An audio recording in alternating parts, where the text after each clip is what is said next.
Hello students, welcome to EPG Pathshala. I am Dr. Sudhir Verma from Department of Zoology, Deen Dayal Upadhyay College, University of Delhi. Today we are going to talk on module Allergy and Hypersensitivity 1 from the paper Immunology. Now the objectives of this module are, we'll start with the introduction part where we'll see what are the basic concepts of allergy and anaphylaxis. Followed by that, we'll move on to what hypersensitivity is. Then we'll see how these hypersensitive reactions can be classified as the immediate hypersensitivity or the delayed type hypersensitivity. Followed by that, we'll move on to the classification part as given by the Gall and Coombe, where we classified all types of hypersensitive reactions in 4 basic categories as type 1, type 2, type 3 and type 4. We'll start with type 1 hypersensitivity in this module, where we'll see what is the degranulation process of various mast cells and the basophils. What are the mechanisms of the degranulations? We'll see what are the mediator molecules which actually cause the effect of type 1 hypersensitivity. Clinical manifestations of type 1 hypersensitivity, which will include all the disorders and the diseases which are being caused by these type 1 hypersensitive reactions. After that, we'll see how we can actually regulate these type 1 hypersensitive reactions. Various medical tests are available to test or to detect the type 1 hypersensitivity. Followed by that, we'll see what are the possible therapies or the precautionary mechanisms which we need to take to avoid these type 1 hypersensitive reactions. Let us start with the concept of allergy first. We all have heard this term on daily basis basically. The concept of allergy was given by von Parquet. He was a pediatrician. In 1906, he used this term in the classical article entitled as allergy. According to Parquet, an antigen causes changes in the reactivity, which can be the protective one, which we call as immunity, or it can be a very harmful effect, which we call as hypersensitivity. Another scientist, Rickett and Portier, proposed a different term which we call as anaphylaxis. It is in contrast to prophylaxis for the overreaction of the immune system. Now, for a long time this contradiction was going on between the term allergy and the anaphylaxis. Coca and Cook, they proposed a general term which we call as hypersensitivity to resolve this contradiction between the allergy and anaphylaxis. Hypersensitivity is a general term which was proposed by Coca and Cook. It actually refers to inappropriate, deleterious immune responses raised against an allergen. Another scientist, the Gall and Coombe, proposed a classification in 1963, according to which all types of hypersensitive reactions can be classified in 4 basic types. This classification was based on the type of immune branch which is involved.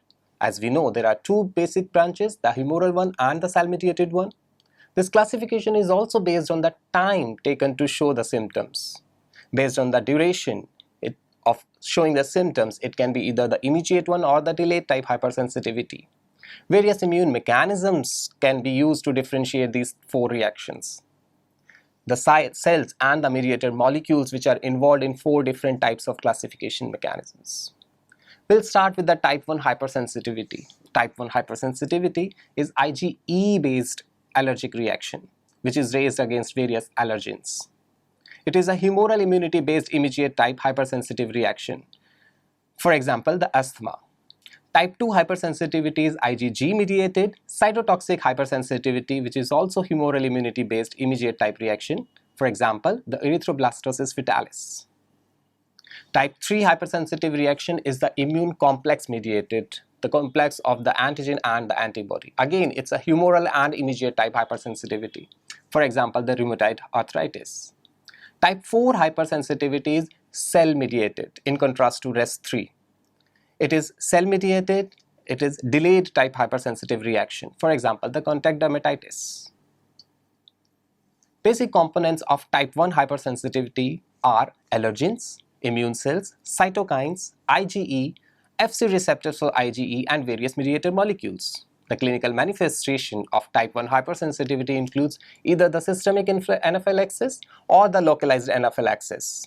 Various factors regulate type 1 hypersensitive response, which may be the dose and the type of allergen, the process of allergen processing, genetic constitution of the individual, and the relative ratio of Th1 and Th2 cells. Wheel and flare test, radioimmunosorbent assay, and radioallergosorbent assays are the common diagnostic tests which are being performed to test the type 1 hypersensitivity. The treatment and the precaution involves avoidance of allergens. We need to modulate the allergic response, stabilization of the triggering cells, antagonism of mediators, and attacking the chronic inflammations. Various drugs are available in market to cure these type 1 hypersensitive reactions now. The allergy word originated from Greek word allos, which means different or others, and the word ergia, which means energy or action, in the sense of change in reactivity or capacity to react. It is a fundamental aspect of clinical immunology. The concept of allergy was given by a Viennese pediatrician, Clemens von Perquet-Freyer, in 1906 in a classic article entitled Allergy. According to the original idea of Perquet, when an individual comes in contact with an antigen, which can be the pollens, the germs, the food particles, etc., a change in reactivity occurs. This change, which was termed as allergy by von Perquet, can induce a protective or harmful response. The protective response makes the individual immune to these antigens and hence called as immunity, which does not manifest any symptoms. On the other hand, there is a harmful response which shows symptoms or signs of contact with antigen and is called as hypersensitivity. The immunity and hypersensitivity can overlap and are a result of same physiological response, that is, the response of host immune system. Unfortunately, this new idea was not easily acceptable due to existing strength of idea of immunity. The revolutionary thought of Perquet came at a time when immunology was establishing as a science.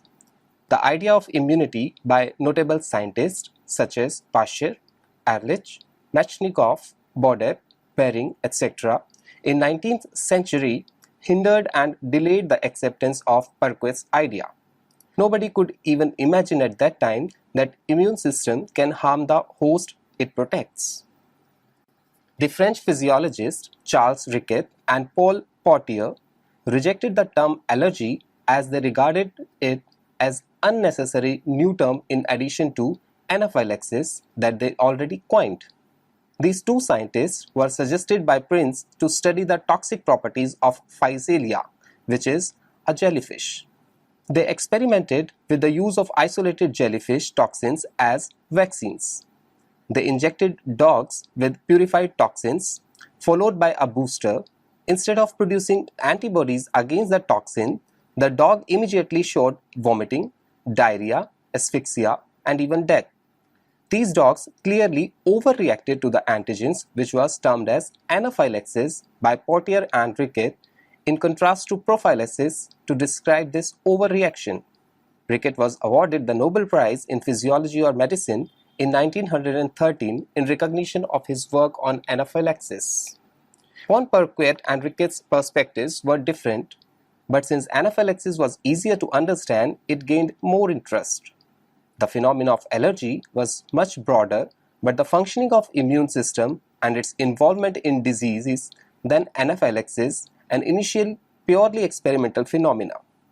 During the search for active substances of anaphylaxis, it was realized that it is not only the effect of toxin, but some principle in the organism itself is also involved. Sir Henry Dale had major contribution in the elucidation of the same. He, along with the co-worker P.P. Ledlow, studied the physiological aspects of histamine and developed the concept of histamine shock as basis of anaphylaxis. Arthur F. Koka and Robert A. Cook published many articles in 1923 to 1926 to resolve the allergy and anaphylaxis contradictions. They preferred to employ the word hypersensitiveness as a general term.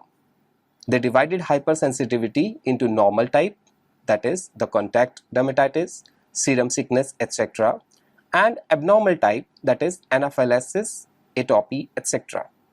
Later, medical community began to use allergy for human perspective and anaphylaxis for experimental animals.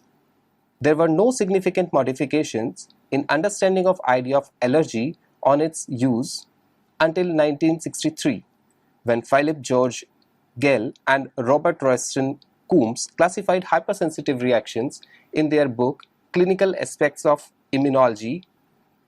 The primary aim of an immune response is to remove the exogenous or endogenous antigens by various mechanisms using effector molecules. The body homeostasis is regained after a localized inflammation and removal of antigen without causing a damage to host tissue. But under certain circumstances, this beneficial inflammatory response can cause deleterious outcomes, including host tissue injury, diseases, or even death.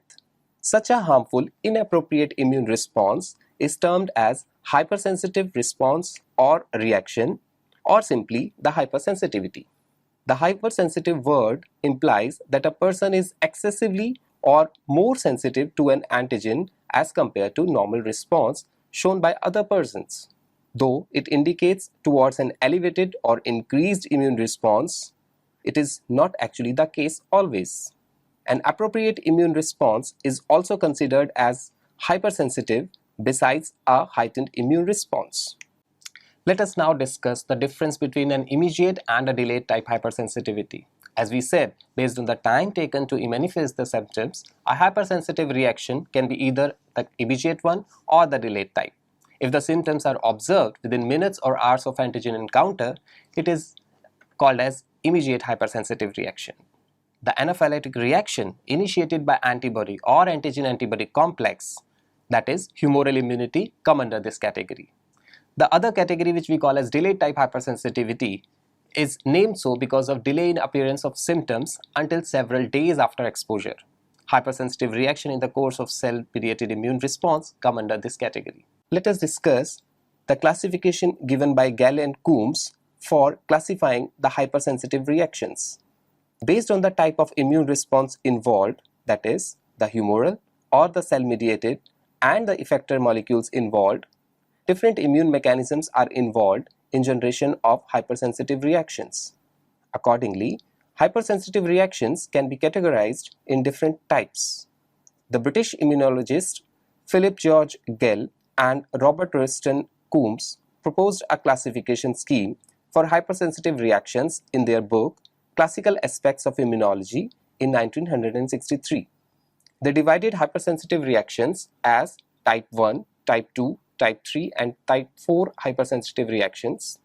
The classification is based on the type of immune branch involved, that is, either humoral or cell-mediated, time taken to show the symptoms, that is, the immediate or delayed type hypersensitivity, immune mechanisms, cells, and mediator molecules involved. Here you can visualize a pictorial representation of different hypersensitive reactions. Let us move on to type 1 hypersensitivity now. Let us discuss the general aspects of type 1 hypersensitivity. Type 1 hypersensitivity is an immediate type hypersensitivity within the humoral branch of immunity. It is induced by antigens called as allergens. Type 1 hypersensitivity is similar to normal humoral immune response, except the fact that plasma cells secrete IgE antibody in response to activation of allergen-specific Th2 cells. The IgE antibodies bind with high affinity to Fc receptors present on blood basophils and tissue mast cells. These IgE-coated mast cells and basophils are called as sensitized cells. The exposure of same allergen later causes cross-linkage of these membrane-bound IgE on sensitized mast cells and the basophils, causing their degranulation. These granules release pharmacologically active mediator molecules, that is, the histamines, which primarily cause vasodilation and smooth muscle contractions in a very localized manner or maybe systematically. The clinical manifestations of type 1 hypersensitivity includes systemic anaphylaxis or localized anaphylaxis, including hay fever, hives, eczema, asthma, food allergy, etc. A general type 1 hypersensitive reaction is shown here.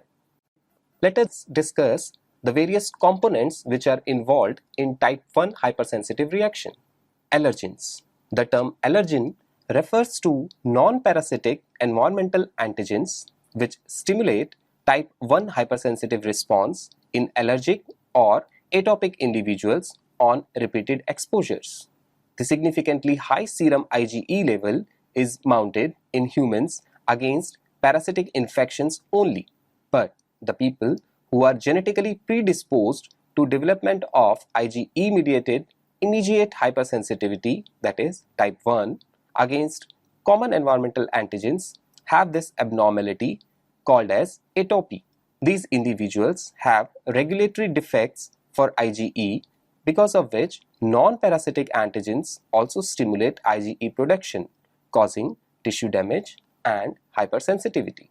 The inherited atopy phenomena is multigenic. The genetic cause behind the phenomena of atopy has been mapped to various loci by linkage analysis, which are: on chromosome 5 is present a locus that is linked to a region that codes cytokines IL-3, IL-4, IL-5, IL-9 and IL-13, granulocyte monocyte colony stimulating factor. All these cytokines promote IgE production. Additionally, on chromosome number 11 is present another locus that is linked to a region that encodes the beta chain of high affinity IgE receptor.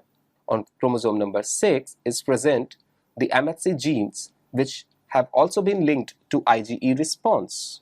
Here you can see some of the very common allergens, which can be the food products, the insect products, drugs, plant pollens, proteins, and various other. Most of the allergens are small-sized, soluble in nature, glycosylated proteins or protein-bound substances with molecular weight of 15,000 to 40,000. The allergenicity of an allergen depends on its ability to evoke a Th2-mediated immune response, which in turn depends on number of factors such as type of allergen, dose of allergen, sensitization route, adjuvant, recipient's genetic or hereditary predisposition, that is atopy. Another component of type 1 hypersensitivity is Th2 cells. The type of immune response against a particular antigenic challenge is determined by the cytokine secretion patterns of different subtypes of Th or T helper cells. CD4 positive T helper cells exert their functions through cytokines in autocrine or paracrine way. There are two subtypes of CD4 positive T helper cells, that is Th1 and Th2 cells. These two subsets differ in the profile of cytokines they secrete. Th2 cells secrete GM-CSF, interleukins 3, 4, 5, 10 and 13. The primary functions of Th2 cells include IgE production, eosinophil and mast cell activation and differentiation, and help to B cells.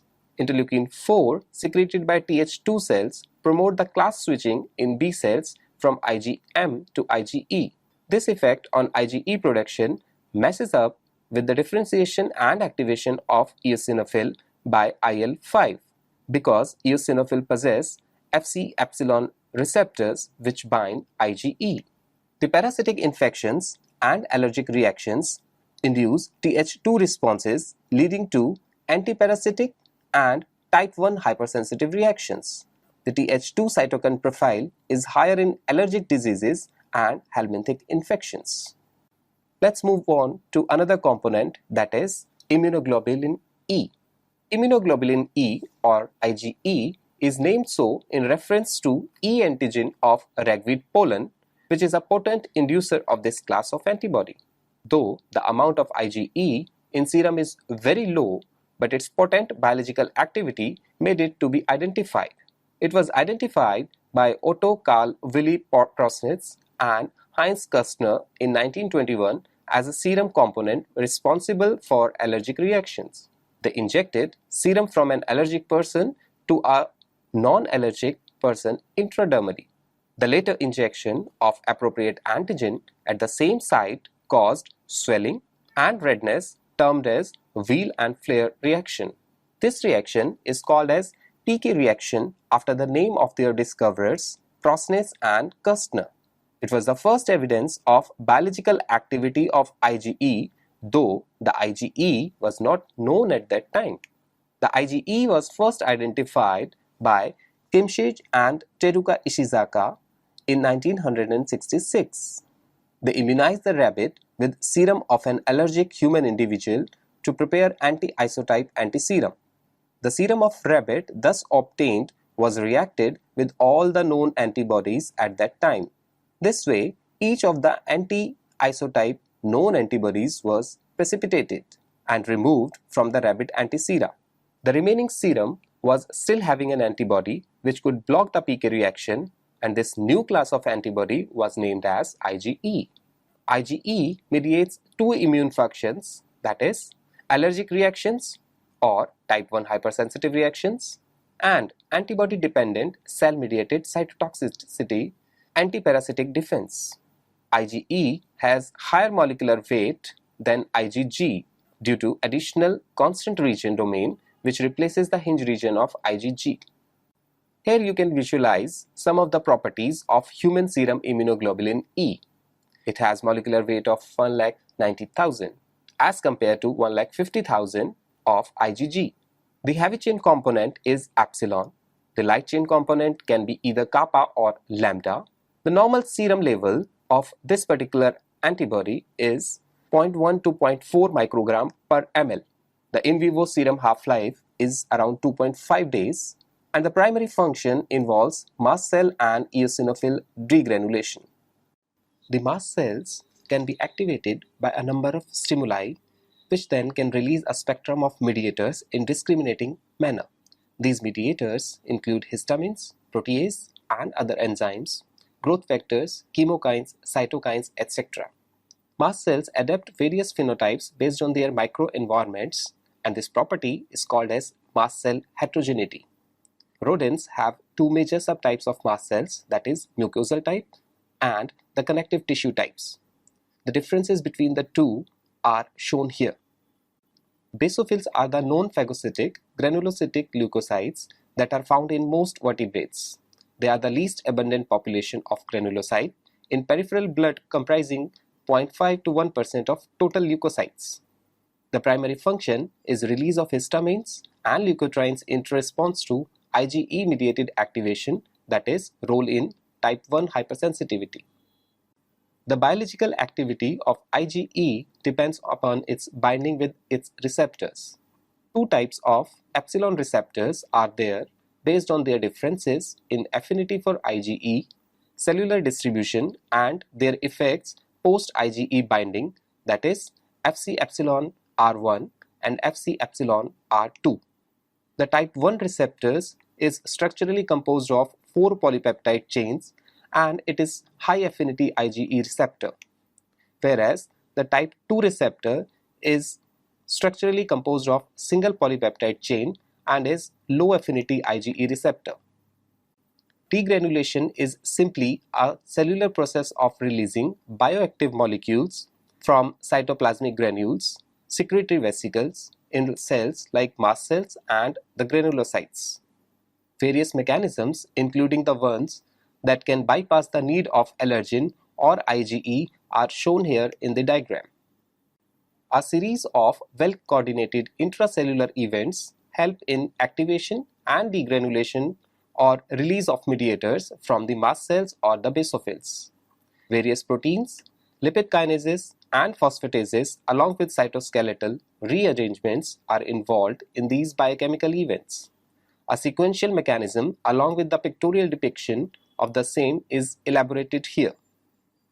The mediators are molecules which are pharmacologically active agents that are released from the mast cells and the basophils in the process of degranulation. Based on the synthesis and the storage, these mediators are classified as primary or secondary mediators, shown here with their biological activity. The clinical manifestations of type 1 hypersensitive reactions are classified as localized anaphylaxis, for example eczema, asthma, food allergy and rhinitis, or the systemic anaphylaxis depending on the extent of tissue or the organ damage, whether it is localized to target site or systemic in nature. Here you can see a pictorial representation of various type 1 hypersensitive clinical manifestations. Let's discuss the regulation of type 1 hypersensitivity now. The allergenicity of an allergen, or in turn the level of IgE response by an allergen, depends upon various factors such as the dose of allergen, the genetic constitution of individual, mode of allergen presentation, and the relative levels of T helper 1 and T helper 2 cell subtypes. Let's move on to the detection of type 1 hypersensitive reactions. Identification and assessment of type 1 hypersensitivity can be done by a number of medical tests, which can be the wheel and flare test, which is the simplest, inexpensive and easy testing mechanism for type 1 reaction. It is a skin testing mechanism where an intradermal injection or superficial scratching of potential allergen is applied on specific skin sites. If an individual is allergic to that particular antigen, localized wheel and flare reactions is observed within 30 minutes. Other methods which can be utilized for detection of type 1 hypersensitivity can be the radioimmunosorbent test and the radioallergosorbent test, which are quite expensive but highly sensitive as compared to wheel and flare test. Let us now discuss the therapies or precautions for type 1 hypersensitivity. Starting from the exposure of allergen to reproduction of atopic diseases, there are several points which can be targeted for therapy of type 1 hypersensitivity. These points can be the avoidance of allergen, the modulation of immunological response, stabilization of the triggering cells, antagonism of mediators, and attacking the chronic inflammation. A large number of drugs are now available which can be used for therapy or treatment of type 1 hypersensitive reactions, such as the antihistamines, cromolyn sodium, beta antagonists, cortisone, etc. The events and the possible treatments approach during atopic allergies are shown here in the diagram. So students, let us now summarize what we have learned in this module. We started with the concept of allergy and anaphylaxis. We read that concept of allergy was given by von Perquet in 1906, which refers to overall response of an individual to an antigen. If response is protective in nature, it is called as immunity, whereas the harmful deleterious effect due to inappropriate immune response is termed as hypersensitivity. Another term for similar response was proposed by Rickett and Portier to denote the overreactive immune response. Crook and Coca proposed a generalized term which we now know as hypersensitivity, which was classified by Gell and Koob in 4 different types of hypersensitivity based on the immune response involved, time taken to show the symptoms, effector mechanism, etc. etc. Type 1 hypersensitivity is IgE based, allergic reaction raised against allergens. It is humoral type and immediate type hypersensitive reaction. The examples include the asthma. Type 1 hypersensitivity is the type 2 hypersensitivity is IgG mediated cytotoxic hypersensitivity, which is also a humoral type, and the immediate type hypersensitive reaction. Type 2 hypersensitive reaction can have the example like erythroblastosis fetalis. Type 3 hypersensitivity is immune complex mediated, humoral and immediate type hypersensitivity. The examples may include the rheumatoid arthritis. Type 4 hypersensitivity is cell-mediated hypersensitivity. It is a cell-mediated immunity-based, delayed type hypersensitive reaction. The examples is contact dermatitis. Type 1 hypersensitivity is an immediate type hypersensitivity which is caused by a number of allergens. It is similar to normal immune response except the fact that the plasma cells secrete IgE antibody in response to activation of allergen-specific Th2 cells. The components include allergens, which can be airborne, foodborne, or the drugs, immune cells, which can be the T helper cells, mast cells, basophils, B cells, etc., various cytokines such as IL-4, IL-5, IL-3, etc., IgE, Fc receptors for IgE, and the various mediator molecules. The degranulation of basophils and mast cell is the key point in type 1 hypersensitivity reactions. The generalized mechanism of type 1 hypersensitive reaction involves sensitization and the degranulation phase. Sensitization phase involves exposure to allergen, activation of Th2 cells, release of IgE from plasma cells, and binding of these IgE with Fc receptors on mast cells. Degranulation phase involves the release of the mediators on re-exposure of same allergen and downstream effector functions. Clinical manifestation of type 1 hypersensitivity includes systemic anaphylaxis and the localized anaphylaxis such as allergic dermatitis, hay fever, asthma, etc. Various factors regulate type 1 hypersensitive reactions such as the dose and the type of allergen, processing of the allergen, genetic constitution of the individual, and the relative ratio of T helper type 1 and type 2 subtypes. Various tests such as Whelan-Flair test, radioimmunosorbent assays, and the radioallergen sorbent assays are common medical tests to detect the type 1 hypersensitive individuals for a particular allergen. As far as the treatment or the precaution are concerned, it can be the avoidance of allergen itself, the modulation of an immunological response, stabilization of the triggering cells, antagonism of mediators, and attacking the chronic inflammation, for which a number of drugs are available to cure these hypersensitive reactions.